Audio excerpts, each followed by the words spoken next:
does this captivate you more than your spouse? Sometimes we don't mean to. We're just like, it's like a Pavlov's dog almost. It dings, I'm like, okay, what was that? And then I look at it and it's a notification, but then I'm like, oh, wait, what's this other thing? I missed that. And then I'm like, I gotta check all this, and I was just in a minute, just a second ago, I was in this conversation.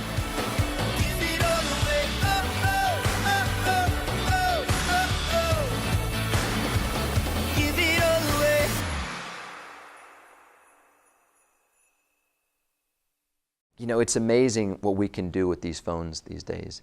I can, you know, everything from going on Facebook to Instagram to Twitter, which we all have those accounts, right? And YouTube, and then there's all kind of other things, apps and iBook, and I've got my Google Maps, and I love my Laudate, my little Catholic free app. It's a great app, and then, you know, Weather Channel and all that stuff. And it's crazy that, like, you know, once it used to just be a phone. You used to pick it up and used to call people on it. But now it's connected us in so many more ways than just what a phone can do. But the problem is that, you know, with these things like the phone and like the computer with the internet, and even television with the cables and all the different satellites and programming and all this stuff streaming, it can really pull us away. It can really take us away from a lot of the things that's happening right in front of us. And one of the things that we need to work on is being present to the people that we're around, and to give yourself permission not to check this thing and answer this thing whenever it goes beep. I mean, even to the point where I like our new software update on the iPhones, where if I'm driving, it'll pick up that it's in the car, and then if you try to text me, it'll send you a text and say, you know, I'm currently driving right now. If this is urgent, reply back with, like, I think urgent, and then it'll break through. But all my notifications, all my text messages are put on pause until I get to where I'm going. It's really great, right? Because why? Because there has been such an increase in automobile accidents that are directly related to people taking their focus off of the road and onto their phones. And I think we're all guilty of it in some level. We think that we can kind of like just look at the phone real quick, get that thing, and I still got my eye on the road. But it's a false narrative, because I don't have control of everything. I mean, I might have control of my steering wheel for that moment, but I have no idea all the things that's around me where my attention needs to be.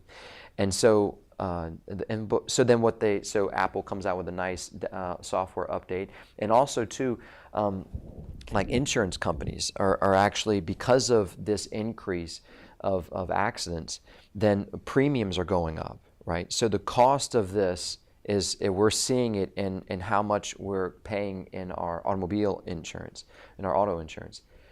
Why am I saying all this?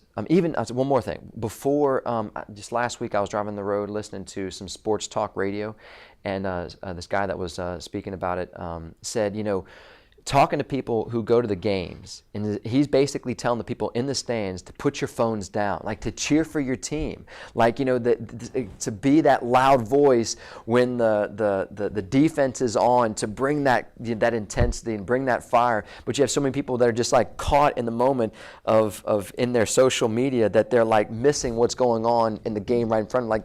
Like the team needs you, like we all need you, you know, as big Saints fans, the Who Dat Nation needs you, you know, to get up and to cheer and to fight for your team. So he's telling on the radio, he's telling the listeners to put your phones down, right?